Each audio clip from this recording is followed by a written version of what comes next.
This video from Red Heart will explain gauge.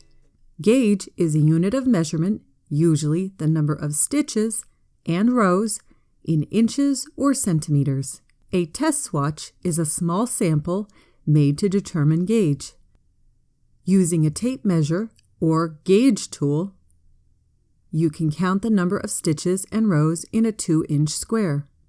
Double those numbers if the pattern's gauge is a 4-inch square. Place the tool on the fabric, then count the rows.